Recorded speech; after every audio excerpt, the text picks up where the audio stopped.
Welcome to Catholic Feedback. I'm your host, Keith Nestor. On this podcast, we connect the eternal truths of the Catholic faith with everyday life. Send in your questions and comments to feedback@catholicfeedback.com.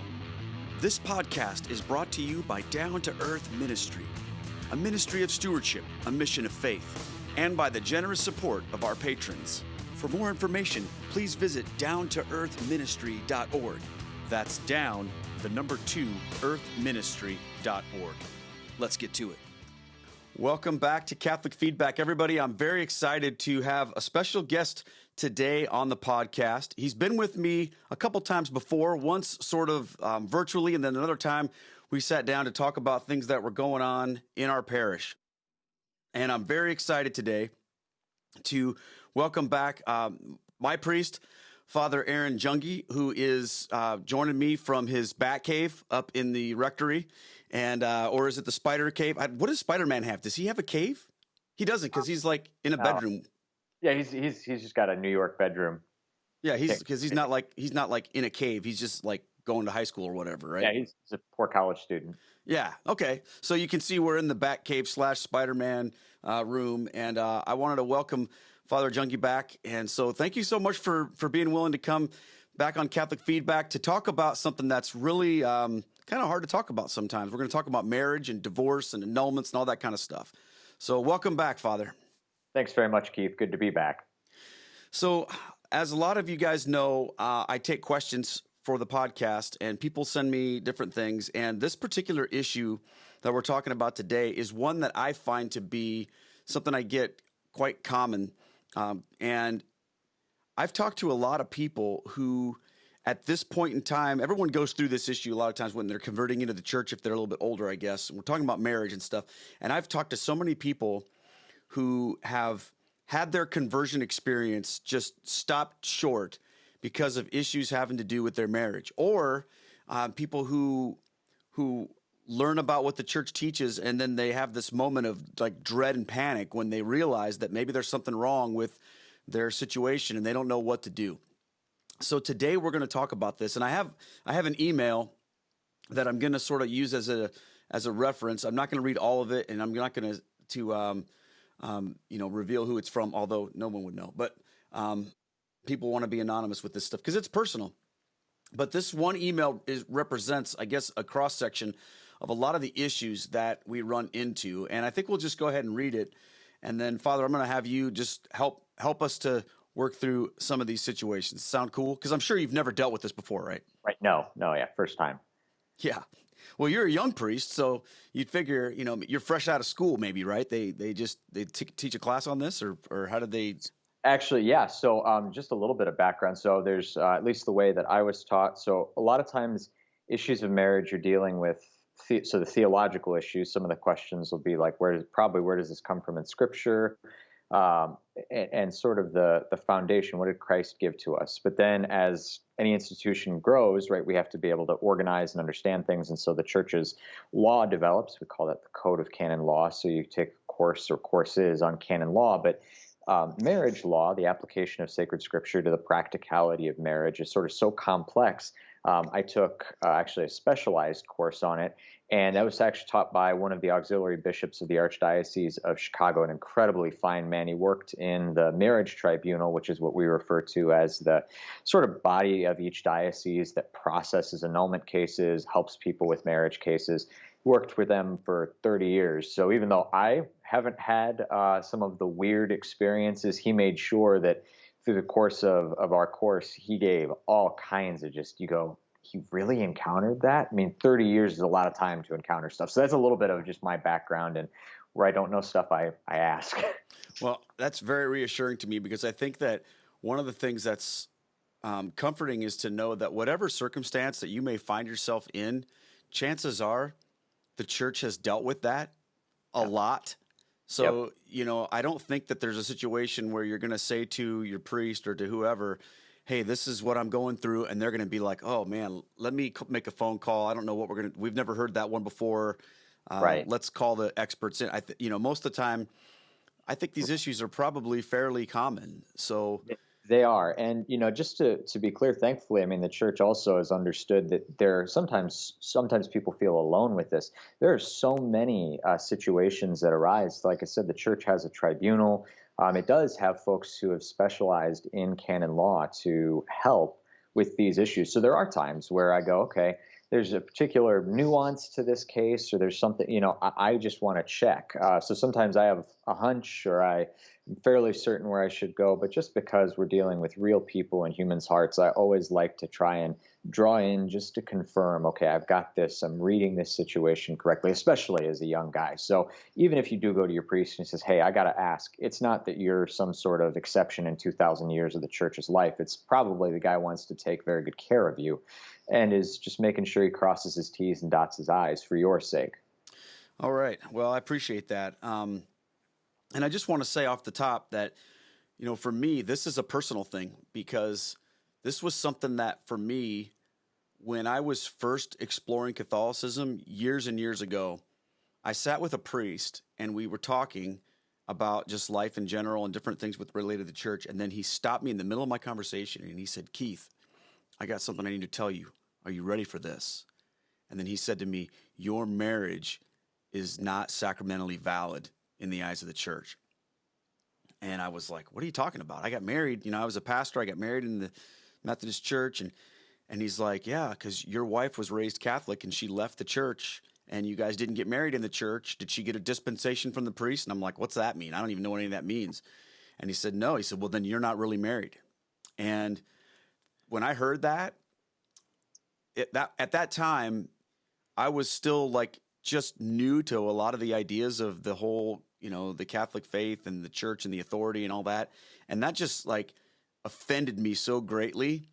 And I'm like, what do you mean I'm not married? What are you talking about? You're telling me that blah, blah, and I just basically said, I'm out of here.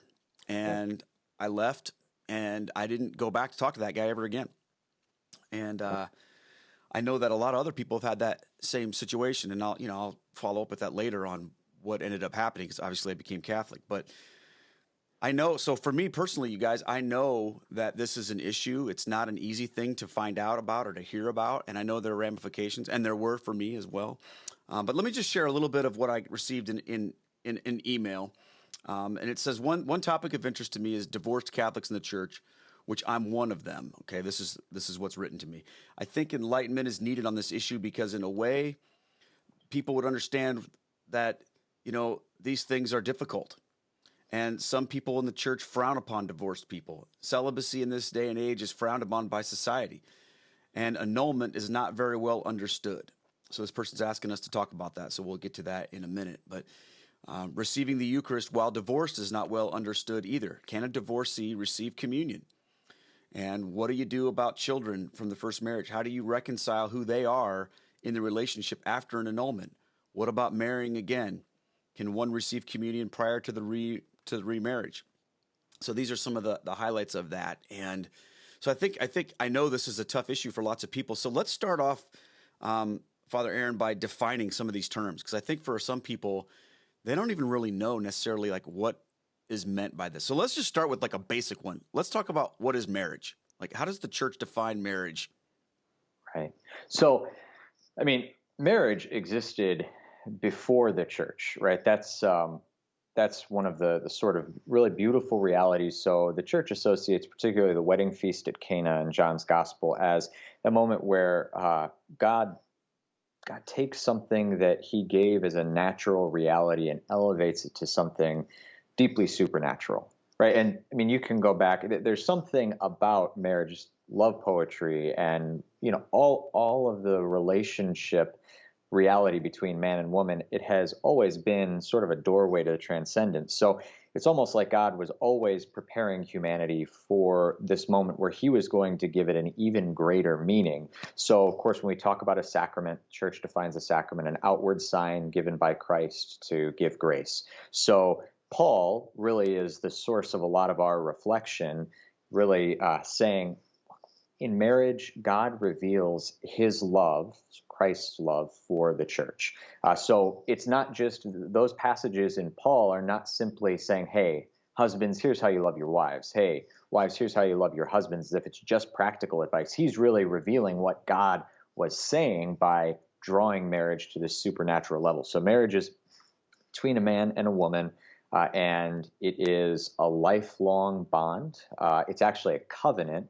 And if you go into the Old Testament, right, covenants are generally related to blood. This is not simply a contract. So to say a covenant is like a contract is to misunderstand, really to misunderstand it, because a covenant is oftentimes staked on people's lives. And in the case of marriage, seen from the Catholic perspective, it is so powerful that not only are the man and woman kind of covenanting themselves to one another, but it's done so in a church. So the reason that we'll get to of, why did that priest say what he said, even if the way he said it wasn't particularly helpful? Why did he say that? Why does it matter where I get married? And it's because God is also covenanting himself to the couple, because being a supernatural reality, we can't provide for the depth of what's there all on our own. So marriage, put simply, in the eyes of the church, is a sacramental bond between a man and a woman, and in that sacramentality reveals the love of Christ for his church. So, okay, then let's kind of unpack this a little bit. Where does the role of the church come in with regard specifically to marriage? Because I know this is an issue a lot of people have, as they go, well, I got married, but it wasn't in the Catholic Church, so why is that a problem, or why is that an issue for people? Right. So it's only a problem if you don't get married in the Catholic Church if one of the parties is a Catholic. So this is one of the beautiful things, actually, with the church, but it can cause issues when we're talking about annulments. So sometimes you have where a couple comes to you, and the Catholic party has been divorced, they've gotten an annulment, but the person that they are now interested in marrying also is divorced, and they don't have an annulment, and they kind of look at you and scratch their head. Well, why? And it's because the church presumes so the church is always going to presume the validity of a marriage until it can be examined and looked at otherwise. It doesn't want people kind of sitting there going, is my marriage valid? Is it not valid? And it also recognizes that God works through human love to bring people together. Now, a sacramental marriage exists between Christians, right? So you have to be baptized to be a recipient of sacraments. But the church's role is to serve as witness and to kind of serve as the arbiter, if you will, of the covenant that takes place between the man and the woman, and between the couple and God. So it's serving the role as a witness. That's the main thing. So that's part of the reason that the church cares so much, is because it's such an important reality. If you think about it, the vast majority of the human world lives this particular witness to the kind of love that God has. So the church is deeply invested in it. So basically what you're saying then, if I understand you correctly, is just because two people don't get married in the church doesn't necessarily mean they aren't technically married in the eyes of the church. But Right. if someone has come under the authority of the Catholic Church by virtue of being a Catholic, then they are basically acknowledging that authority in their life. So therefore, if they operate outside of that authority, then there's a problem. Correct. Okay. Correct. Okay. It's saying it's sort of like, if you've experienced, if you really believe what the church is, why would you get married anywhere else? Because this is the fullest authority of God made present on earth. Okay. So let's talk for a second then about the difference between like civil marriage, because you hear about that sometimes, people saying, and I'm not talking about civil unions. I'm talking about Right. when someone says, well, I was married civilly, and but what is that like? Help people understand the difference, because I think at the heart of it, this definition of marriage in the eyes of the church is at the core of so many of the issues that we run into. Right. And this is complicated, because some of this is where the church has to work with human society. And in some countries, a couple has to get married civilly because the priest doesn't have the authority from the state to witness the marriage legally. So if it were to take place simply in front of the priest, there is no legal ramification. In the eyes of the law, this couple is not actually married. So thankfully, in the United States, ministers are given the authority, so long as they're operating within their own tradition, to serve as not only the religious witness, but also as the civil witness. So I joke with couples that, this is that we have to make sure we sign the civil license after the marriage, so that father doesn't go to jail. Because it actually is that there are issues, if you're not, and you know this from being a former minister, that there are, things that you can get in trouble for if you don't do in the eyes of the state. So in the United States, since that reality exists where priest can function both as religious witness and as civil witness, to go and have a civil marriage when you are in fact a Catholic is, even if you don't intend it that way, to say, I'll worry about the God piece later. And we know that we can't divorce ourselves, no pun intended, from the role of God in our life, or from the role of the church in our life. The church resists this idea that we would partition parts of our life off and go, this is private, this is mine. No, the idea is that God desires to be part of every aspect of our life, and he comes to us through the church. So depending on where your listeners are from, the law could be different and the application of it could be different. So you got to check with your local priest or your local chancery. That's an interesting point. I do remember one time I was performing a wedding for somebody like out of town, and I didn't put the right county or the right township or village or something like that. It was something really obscure. Yep. And it all got sent back, and we didn't have to redo it, but I had to redo the whole form again, because they're very, and here's what's interesting to me, they're very picky about that for a good reason. And I've heard a lot of people complain, well, just because the church says I'm not married according to the church, that doesn't mean anything. But I've never heard the opposite claimed. I've never heard somebody say, well, it's okay if we don't sign the marriage license. We got married by the priest. It's fine. We don't need the state to agree that we're married. As long as the priest has said we're married, then that's all that matters. I've never heard anybody say that. Have you? No, I haven't. Yes, so really, it's interesting. And I think what this whole discussion does is it reveals, for whatever reason, and I won't dive into maybe what the intellectual reasons are, but we have formed people, and again, I'm speaking specifically from the American context, to think that our religion is part of our private experience of life. It's a very subjective thing, and everything else outside of me is objective. That's what I kind of bend the knee to. So we have to be aware, as we're entering into some of these conversations, that the church is maybe speaking a stronger word about your marriage or about your life than you have ever actually given thought to before. And that can be very bracing, very challenging. So I think to realize that if we try and still keep the church's role partitioned off, all of this is going to sound like a bunch of Pharisaical legal jargon.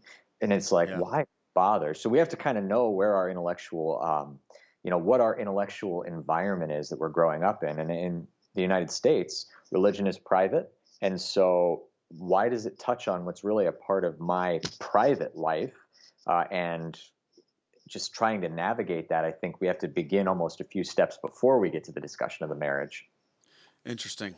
Okay, let's move on to some other terms then to help us as we move into this. Because, of course, at Catholic Feedback, our goal is to take the eternal truths of the Catholic faith and connect them to everyday life. And I've never seen an issue more connected to everyday life than what's going on with marriage. So talk about annulments for a minute, because this is an issue I think a lot of people misunderstood. I know I particularly did before I was Catholic, and I think a lot of people still do. So what is exactly the definition of an annulment?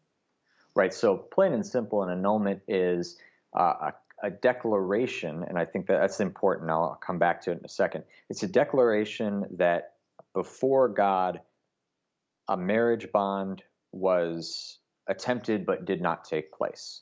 So this is not Catholic divorce, because Christ himself says, what God has joined, man must not separate.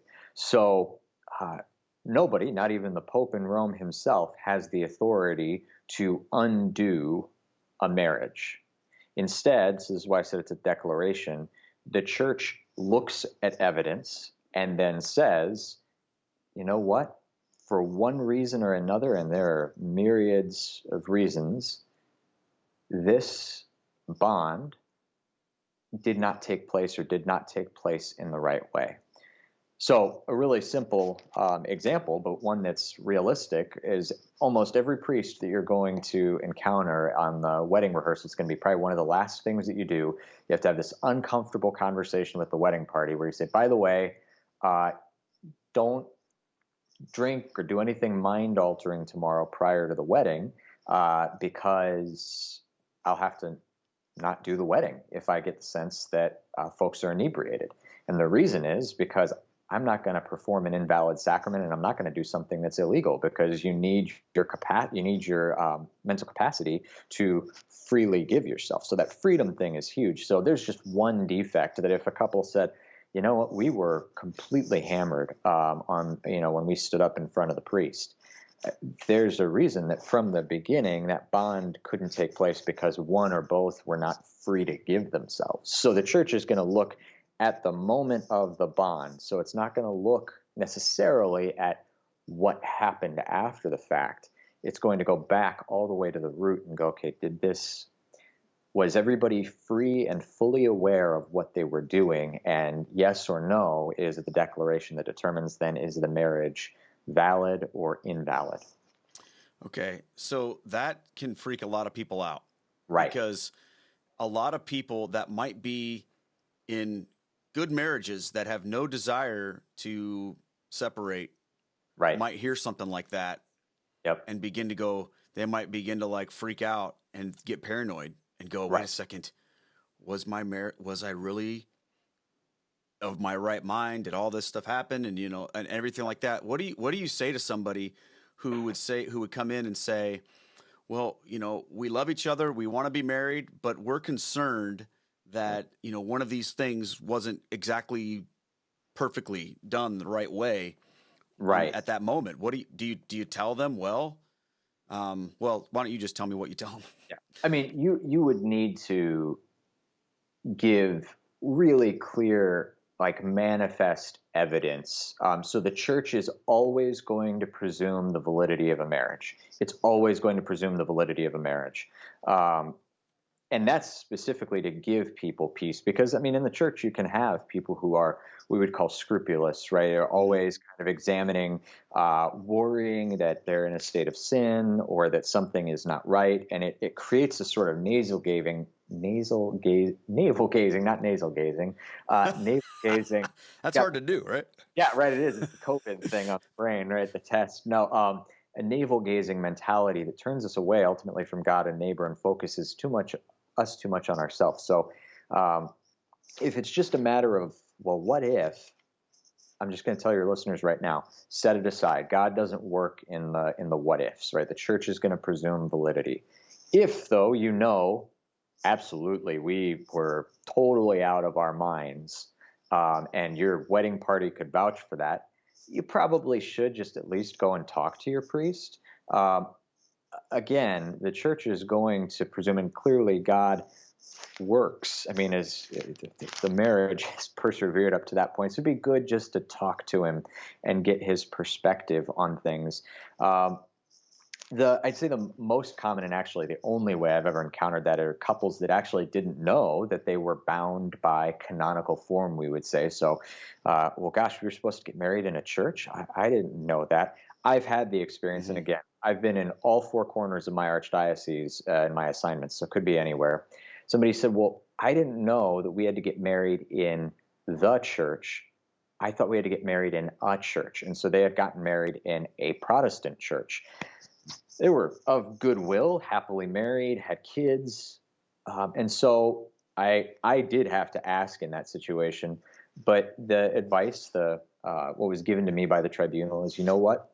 Just do this simple marriage ceremony. So, have the couple exchange consent again with one another, and just, bring that into line. So it's typically a very simple thing in those cases. If both parties are of goodwill, it's an easy thing to heal. And God, remember, is generous. So God obviously blesses couples with happy times, blesses them with children, and a lot of times when God brings us to those sort of frightening realizations, because this doesn't just happen in marriage, this happens in our spiritual lives, like, holy cow, nobody ever told me that I was a massive jerk before, and all of a sudden our Yeah. eyes kind of opened up to it.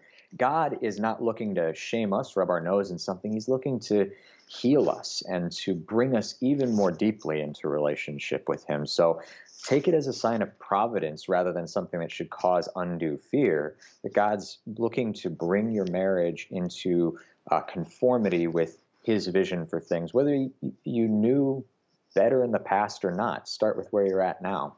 I think that's a great point. You can only deal with where you are right now, Yep. and that God is merciful and the church is merciful, And so what you talked about is sort of what happened to us. So, like I mentioned earlier, years ago when I was going through this, and the priest said that to me, I wasn't ready to hear that, and I just bolted. Well, then years later, when it was like I was ready to become a Catholic, I knew this was going to be an issue, and so when I was walking through this with Father Chris, he basically said, "Okay, well, here's the deal. We've got to fix this," you know, and so Stella and I, we set a date, and we had a marriage ceremony in the basement of the church because the church was being renovated at the time still, and we had a few of our friends come. I mean, just a couple, and we basically got married in the church in that way. And for me, that was pretty awesome. And I write about that in my book a little bit because I talk about, some of the mistakes that I made in my marriage before that. And you can't go back, but I looked at this whole thing as a fresh start and to say, okay, I want to do this God's way. And if I am submitting myself to the authority of the church, and this is kind of where I feel like rubber meets the road with a lot of us. If I'm going to submit myself to the authority of the church because I want to convert, become Catholic, that has to apply to every area of my life, especially my marriage. So what I tell people when they talk to me about this is, look, talk to your priest and be willing to do whatever it takes. Yep.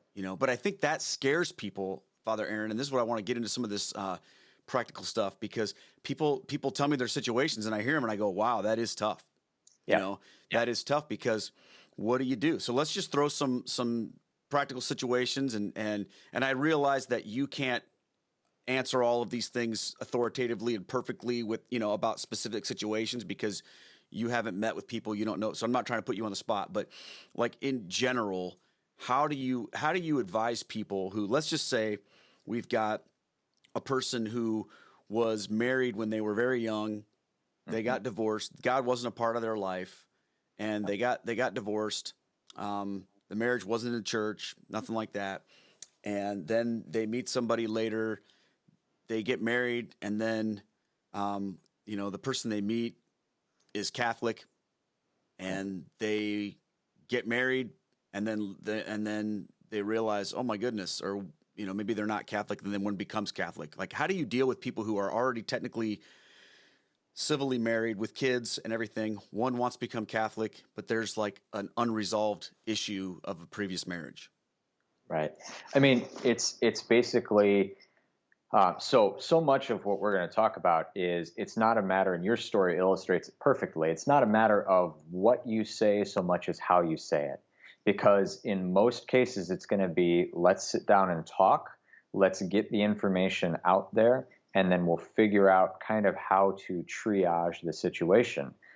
So if that means both parties would need an annulment, and then we would have have a marriage ceremony very similar to what you and your wife had, or it's one party needs it, and so the other one, we're going to have to wait, or whatever.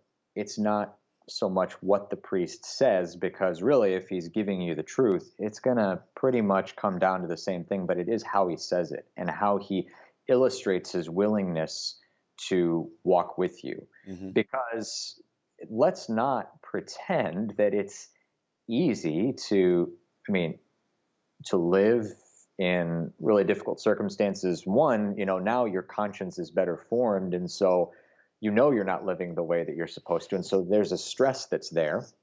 But then also, we're not light switches where all of a sudden we just convert to the good. It's very rare that that's the case. And so there are going to be parts of our old life, our old perspective that are going to pull at us.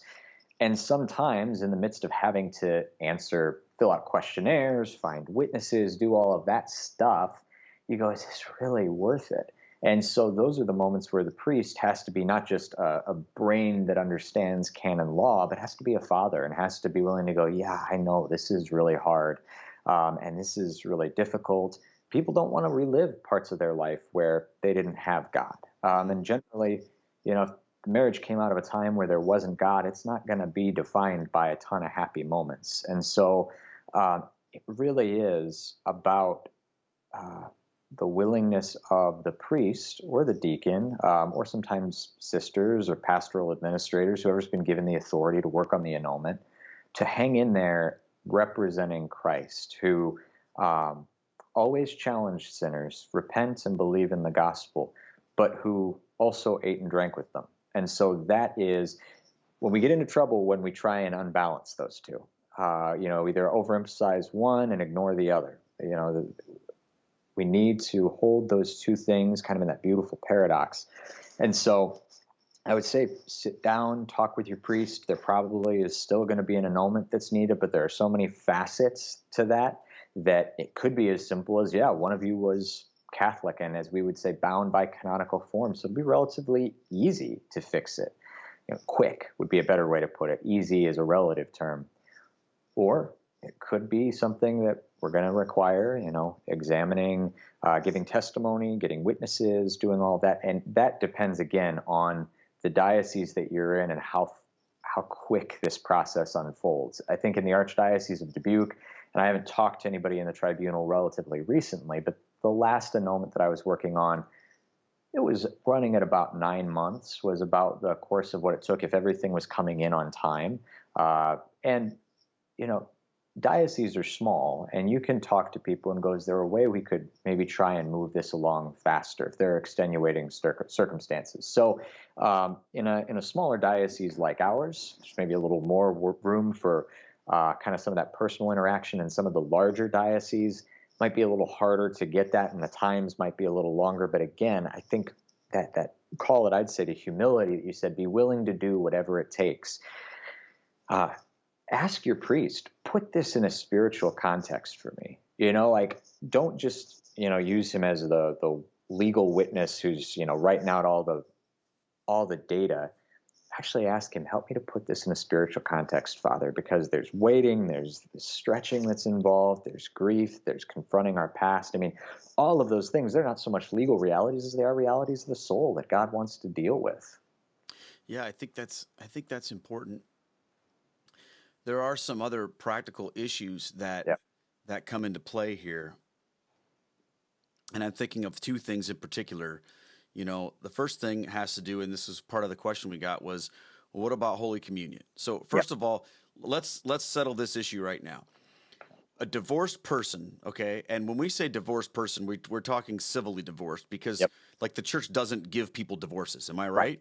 Right, you're correct. Okay, so the church would never say to someone, your valid marriage is now over, we have pronounced a divorce. That doesn't happen.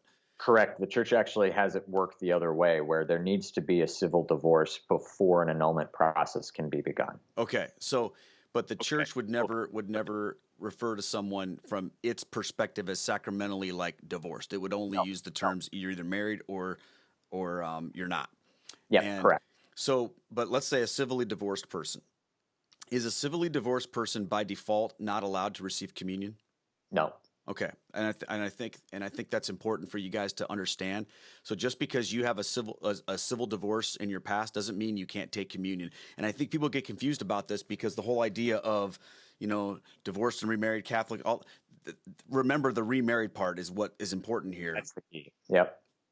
But go ahead. And I would say again, if it really bothers you, talk to the church. I mean, if let's put it, if you were the party at fault, let's say the marriage fell apart, the catalyst for it falling apart was, an affair, and you were the party that had the affair, you need to probably sort some stuff out before you're presenting yourself for communion. But again, it's the other stuff that's at issue, not the divorce itself. Yeah. So it's not a situation where, let's say someone is involved in a situation like that and they go to confession, they confess that sin, they repent of it. They're not barred from communion just Correct. because they are divorced for Correct. whatever reason.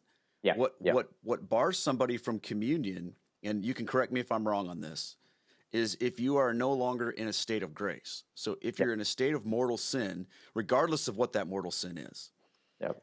but being divorced in and of itself civilly is not necessarily mean that you are in a state of mortal sin, because you could have gone to confession. You could have been the person who wasn't responsible for that, and Right. the other person walked out on you, right?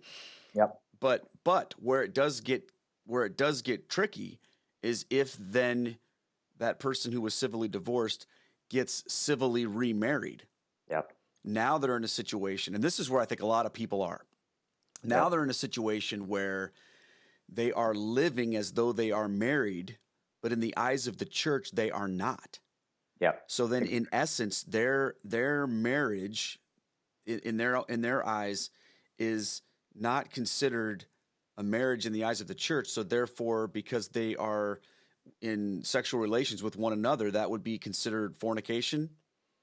Adultery. Adultery. Okay. So they're in that situation. I guess it'd be fornication if they had never been married before. Correct. Correct. Well, but then again, if they were married, the church presumes their marriage is valid. See, it's all confusing, It is. It is. But let's just stick with the idea of that there was a previous divorce. Yeah. Okay. Yeah. So then the church would say, well, that situation is considered adultery until the previous marriage is annulled. So And the marriage is validated in the and then their marriage is validated. Okay. So what do you tell people who are in that situation about how they should be living? Like, they walk out of your office and they're like, we just found this out. What are we supposed to do? And then there's this idea that, okay, well, we have to go through this process of an annulment that could take months. What about their current state at that time? Right. So first off, you have to be willing to have an uncomfortable conversation with Yeah. your priest, because I'm presuming people who are watching and listening to this are of age. So I'm just going to be really blunt. I mean, you have to be able to talk to your priest and be willing to hear him talk about sexuality in your married life. Because if you kind of keep that sort of, it's really adolescent idea that religion and sex don't go together or don't get talked about at the same time, it's going to be really uncomfortable and not make a whole lot of sense to you. And I mean, this is going to be the case for couples who are coming in for, marriage prep. If you're living together, be ready for the priest to challenge you and present a different vision of sexuality. Hopefully. And it's the same thing, hopefully, yeah.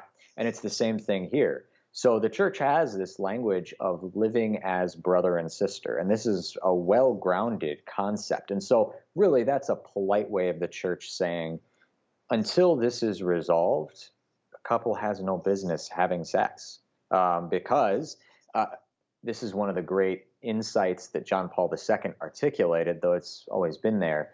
Sex is not just a physical act like lifting weights.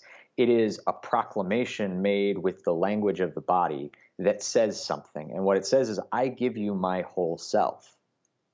But it says that by the way it was created, not by our intention. And so anytime we try and take our intentions and make the act say, I give you my whole self, but we're in dangerous territory. So in this case, it's saying, I give you my whole self, but technically I'm bound to another.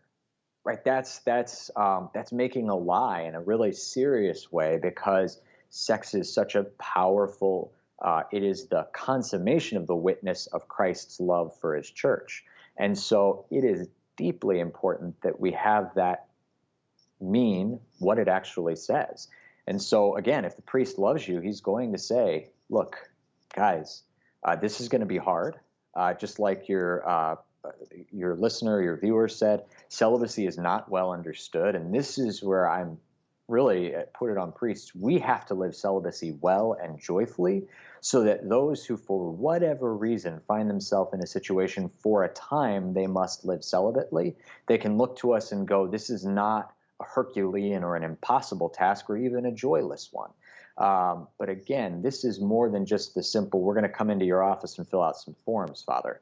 So this is a whole like willingness to submit one's life, especially human sexuality, to not just the priest, but to the wisdom of the gospel. So Matthew 5 and Matthew, let's see, I just pulled it up. Matthew 19, Jesus talks about this exact thing. And he uses the phrase in the beginning. So going back to God's will, God's vision for human sexuality, this is the way it is, and this is the way it interacts with marriage. So no priest, however much he might want to imagine so, has the authority to tell you, hey, it's fine. So it will be a period of waiting. And the question then at that point is, do I want to live in the truth or do I want to have sex more? And that's really the kind of rubber hits the road. But ideally, again, you're receiving good witness of what celibacy looks like, how to live that in a really complicated state of affairs, and then that it's an ongoing relationship. It's not just hey, have you filled out the forms? Hey, did you find witnesses? But it's, how are you doing? How are things going? So that's the ideal. Okay, so I can see that being something that people, who have a desire to be together in the eyes of the church, and they both are on the same page with that, and they have to walk through that, and it's difficult. Okay. Yeah. What do you do when you have one person who doesn't even care? And I'm not talking about the whole not having sex thing. I'm talking about they don't care about what the Catholic Church says about marriage. They don't so for example, and this is a question I've been asked, and I'm sure you have too, is you've got a couple who and I know the church presumes validity, but let's just say we could hypothetically point to something that we pretty much could say would invalidate their marriage. Okay. So for example, you got person A and person B, and person A has been married and civilly divorced, and there's been no annulments. Right. Person B wants to become Catholic. Okay. Mm-hmm. And is learning these things. And let's just say it's the wife, and she's saying, oh my goodness, I'm realizing now that I'm in this relationship with my husband, and I think there's a problem here, but he doesn't care about it. He doesn't want to go through the annulment process. He doesn't want to deal with it. But I want to become Catholic. What do I do? What do I do? Right, and so I think so. First, it's going to be that conversation about. Again, living. So the idea that the church has is that there are those circumstances where the call is there to live as brother and sister, and that allows some of those other processes to move forward. Ideally, this is something that the priest is doing his very best to work on to help bring the other party around, and is helping guide the person who is interested in kind of working things through. And I will say I have never had the experience or heard of it where couldn't even just through the begging of one spouse just get it done, and the person may be really unpleasant through the whole thing, and they may kick and scream, but it gets done. But it is possible, and so that's where the conversation would be, okay, then let's live as brother and sister until we can get this ironed out. And then you will, we'll receive you into the church and all of these things. Because again, somebody typically in those circumstances, they're not looking to do it half-hearted. They are consumed with this love for the Lord to live through some really trying circumstances. So I'd have a lot of hope that things would be able to be resolved, but that would be, at least in my mind, without having time to reflect on it, the first thing that I would do. And if there are any armchair canon lawyers, I'm sure they'll take the opportunity to tell me where I've kind of gotten things wrong here, and I'm okay with that. So, but that's how I'd approach it. It's complicated and it's tough, and my heart really goes out to people who are in that situation, because I feel like they want to do the Lord's will. They want to do what's right, but you can't be married by yourself. Correct. That it takes two people. It does, and so that's. This is where some guy on the internet can give you a 3-minute answer, but it is absolutely important. Our experience of faith is not lived as brains in a vat, but it is, we are human beings in a relationship with God. And so When Jesus says, take up your cross and follow after me, again, this is just like the same thing.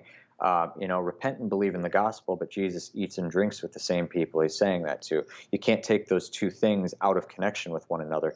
It's the exact same thing here when we're saying, okay, take up your cross, and some voices in the church emphasize that. Well, guess what? You just got to suck it up and follow after me, right? Jesus goes there first.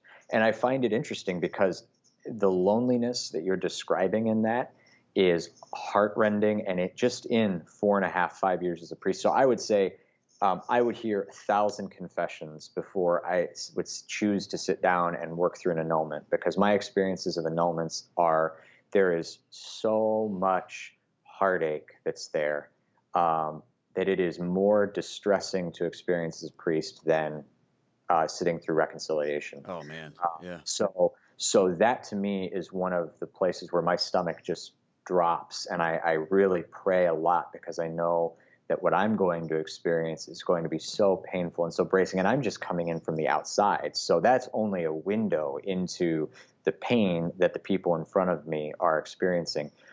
So Jesus, what does he do? Right on the cross, he says, my God, why have you abandoned me? Why have you forsaken me?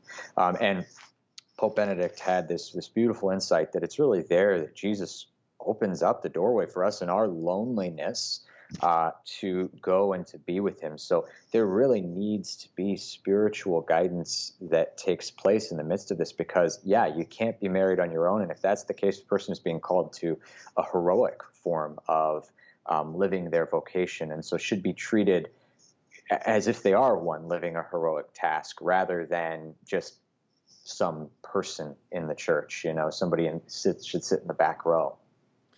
Yeah,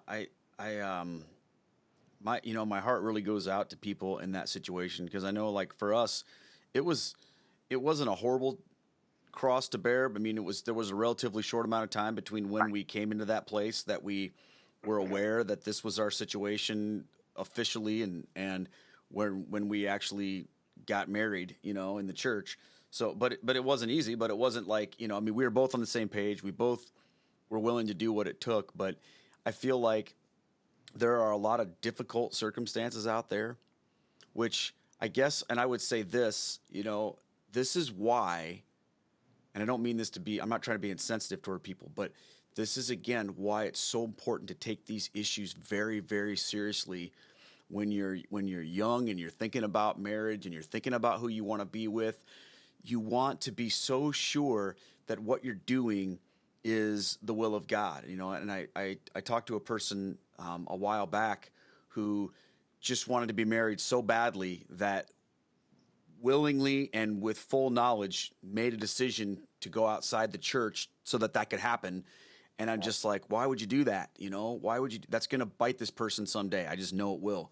And it just makes me think, and of course we all have regrets. We all have things in our lives that we wish we could go back and do over.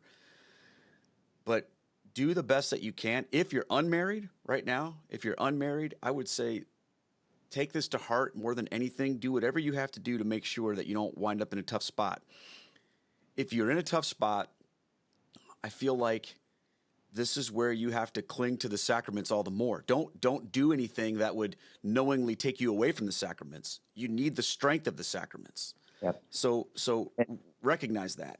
And you need the presence of Christ, right? Because so an important reality of marriage that I think we forget sometimes, till death do us part, right? Marriage ends with the death of a spouse. And so the church is saying something in that. So one of my pet peeves as a priest is, you'll hear people and, well, now grandpa can be happy in heaven because grandma's with him. No, grandpa's happy in heaven if he's there because he's before the God of the universe who created him and loves him infinitely. Amen. And so it's not to be callous, but it's to make sure we have our priorities straight. And so if Jesus is just a part of what makes me happy, rather than the one behind everything that makes me happy, we're going to have problems, not just in marriage, but in lots of other places. And so this is truly that experience of who and what is the focus of my life. And is marriage, because if we go into marriage thinking that it's going to make us happy, or if we go into priesthood thinking it's going to make us happy, we're going into it for the wrong reason if we think that it's an absolute happiness. And so we need to be seeking God, because then when things fall apart, when as a priest you end up in a bad assignment, or when you go through a rough patch in marriage and somebody cheats or somebody hurts you with a decision that they make, you can look to the one who is the source of all goodness and happiness and find consolation in him. And this is not just me saying this with 4.5 years of experience. Look through the lives of the saints who have incredibly troubled marriages, some of them, who have incredibly difficult assignments as priest or religious. And their consolation is always, always Jesus. And that's not some like cheap thing to say. If it sounds cheap to us, that's where we have to look at our own soul and go, how much deeper do I need to be led? And sometimes the Lord allows this experience. So I preached this Sunday, you know this, that I used the phrase a severe mercy. Yeah, it's a great That, homily. well, thank you. But I stole it. That's a phrase of C.S. Lewis talking about the difficult things God allows us to go through. And we go, why would God do this? And he says it's a severe mercy because we were in danger of taking something less than God and making it God. And so God will smash idols, whatever they might be, so that we will choose him. And if he smashes an idol, however dear it is to us, it's a mercy because it keeps us from living a lie. And so instead of becoming angry at him, we should look to ourselves and go, where have I been? Where was I? And yes, this hurts, Lord, but thank you for freeing me. And now let's bind these wounds up. I think like to sort of hone in on a principle here that applies. I think the principle that applies is this. And I think this is across the board, and especially about marriage, about anything else, is we have to seek first the kingdom of God and his righteousness, and all these things will be added unto you. You know, Christ is talking in the Sermon on the Mount, Matthew 6. And I think that has to apply in all areas of our life. So what I would want to encourage people with is this. Yes, these are difficult issues. Make the focus of your life, like you said, Father Aaron, to seek Christ first. And yes, you will have difficulty. Yes, it can be challenging. Yes, there can be some tough seasons that you walk through. But I will tell you this, friends, listen to me. There's no season tougher than walking into eternity without Jesus Christ. And there's nothing worse than even living this life without Jesus Christ. So whatever you have to endure and walk through, do it. Just do it. And trust God to bring you mercy, to bring you grace. And that's why I think that this, I think the Catholic Church gets such a bad rap over this stuff because people look at the church and say, oh, well, they're so technical or they're so, legalistic or whatever. But here's the thing that separates, the Catholic Church from the legalistic Pharisees in principle. I'm not saying every priest does this perfectly. And you alluded to it earlier, Father Aaron, when you said that the priest needs to walk through this experience with the couple or with the person. Jesus makes that statement when he says, he's talking to the Pharisees, he says, you heap these heavy burdens upon people, but then you yourself don't lift a finger to help carry them. And I think that's what separates a good priest from a bad priest is they both will have the same law. They will both have the same truth, but a good priest isn't just going to, well, here's what you got to do. Go do it. Call me. But like you said earlier, who's going to walk with you through that and help encourage you and help you carry that burden. I mean, Galatians 6 says we're to carry each other's burdens. And I'm telling you, if you're walking through this difficult situation, you're going to need someone to help carry your burdens. So don't separate yourself from the church or from your priest because it's uncomfortable. Instead, run to the church, embrace that cross and walk through it. And by God's grace, maybe it won't be as bad as you thought. I mean, and I'm thinking about like, what could happen in a marriage? Let's say you have one person who doesn't care and the other person's trying to walk through this, and I like to give people the benefit of the doubt, even if I wasn't on the page and my wife wanted to go through this and I'm like, what is going on with you? I don't get it, but obviously this is important to you. So as your husband, I'm going to walk through this with you. I think that can be a strengthening experience and it can open up doors that you might not have ever thought of because it's so important to you. But if you just get close to it and then it scares you, so you run the other way, you're shutting the door on a lot of what God might want to do in your life. But at the same time, recognize, you guys, there aren't easy answers to these questions because life isn't easy. and truth isn't easy. But at the same time, we have to embrace it. It's what Saint Augustine, his great insight that um, people go, well, what is God's answer to suffering? And Augustine says, all but one were born without sin, and it's because it was before the proclamation of the Immaculate Conception, but it's a different issue entirely. All but one were born without sin, but all suffered, right? And so God's answer to suffering is to come and to bear it with us. And so there's just such a beautiful image of God, because the church is only speaking for God. When the church tries to speak only for itself, right, it doesn't speak the truth. But when it speaks for God, it's speaking the truth. And this is the church proclaiming that marriage is what God says it is, and yet will help you carry those hard, horrific, ugly things. And if you don't find that in your own parish, go to the marriage tribunal in your diocese, and it'll be a strange question for them, but one they probably will appreciate. And I'm sure there are people who work in the tribunal going, "No, whatever you're going to say, Father, don't say it." But they see these cases come across their desk. They see how the priest writes them. They know which ones are asking them questions. They know which ones they've talked to. They may know a priest who has the right heart for this, and they may be able to say, you know what, sure, let your pastor take care of the legal paperwork of the annulment, but if you need to talk to somebody, this might be a good person to do it. Look, because sometimes we just aren't creative with how we look or how we ask, and so ask if there is this need for more to walk with. If it's anything other than please change the truth for me, we can help. We'll be there. I think that's great counsel. I think that's so important because, I used to feel like annulments were Catholic divorce, and I'd be like, oh man, that's kind of lame. But what I've learned just kind of walking through some of this stuff with people and seeing some things is no, an annulment is really an act of mercy, because it would be real easy for the church just to say, nope, you got married, we don't care, that's it, too bad, deal with it. But an annulment and a marriage tribunal exists for the purpose of freeing people so that they can live fully the way God wants them to live. So it's an act of mercy. Yep. It would be completely unmerciful if they didn't exist and the church just said, nope, that's too bad. Now I guess the alternative is, in the Protestant world, the alternative is, well, you just get divorced, and right.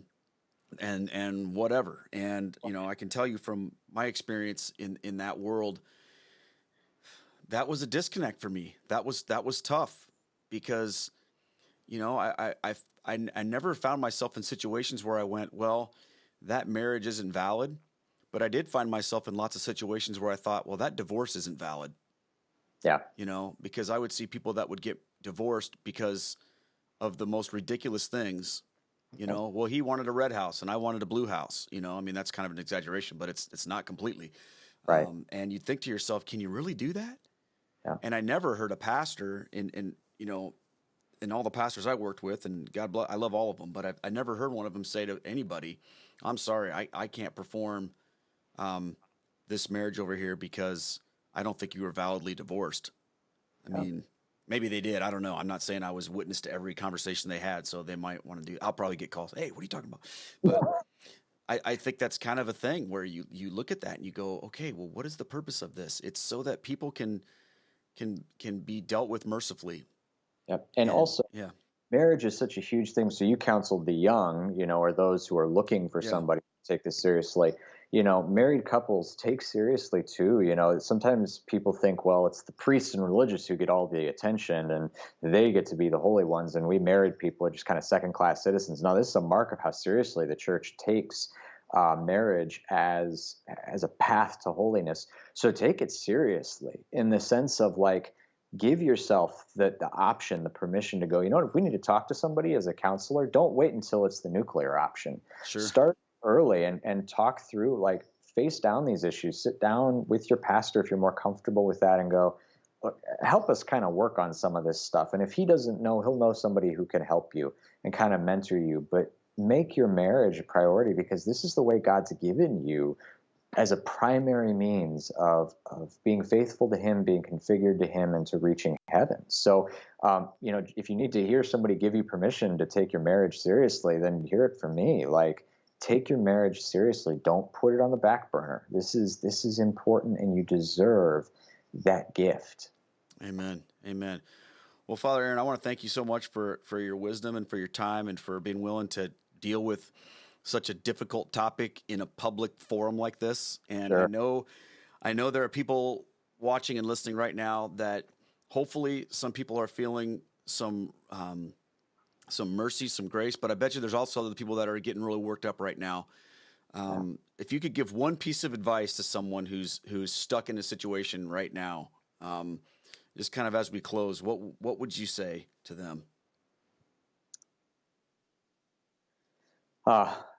What comes to mind is the advice, actually, that Father Chris gave me in seminary, which was study the cross, study the cross, study the cross.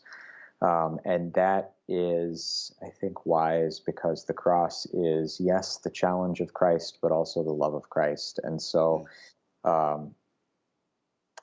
yes, Jesus will ask you to be at that cross with him, but he's there because of his infinite love. And so there's the answer to all of our difficulties and wounds and heartaches and everything. So study the cross.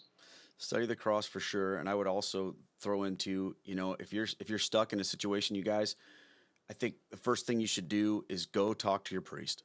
Yep. If you haven't done that yet, and I think a lot of people haven't, because a lot of messages I get, it's like, what do I do? Go talk to your priest, find out just begin the process. Just take that step. And that's the first step, is go and talk to your priest. And if you can't get a hold of your priest, if whatever, then call your diocese and find out who is in charge of the marriage tribunal and make connection with that person. And always, as always, pray, pray, pray. So thank you so much once again, Father Aaron, for being here. I want to thank all of you for your great questions that you sent to me.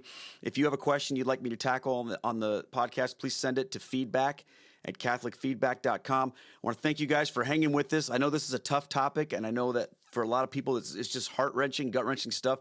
I want you to know that, we don't tackle these things lightly, which is precisely why I invited Father Aaron to come on with me, because I didn't want to just be some dude just spewing opinions. I wanted to have someone who can speak for the church here. So that's why Father Aaron is here, and he graciously agreed instantly to come on. So know that we take these things seriously. We care about you guys, and I'm praying for all of you. And if there's anything that you need from us, please feel free to reach out. But more than anything, reach out to your priest and begin that process. So thank you guys so much. Thank you for supporting the podcast. And I look forward to seeing you next week on Catholic Feedback, where we connect the eternal truths of the Catholic faith to everyday life. God bless every single one of you, and we'll see you next week. Take care. Thanks for listening to Catholic Feedback with Keith Nestor. Send in your questions and comments to feedback@catholicfeedback.com. This podcast is brought to you by Stewardship, a mission of faith, and is also supported by our team at patreon.com/Keith Nestor. Please consider joining our support team. Catholic Feedback is a production of Down to Earth Ministries. For more information about Down to Earth, or to bring me to your parish or event, visit down2earthministry.org. See you next time.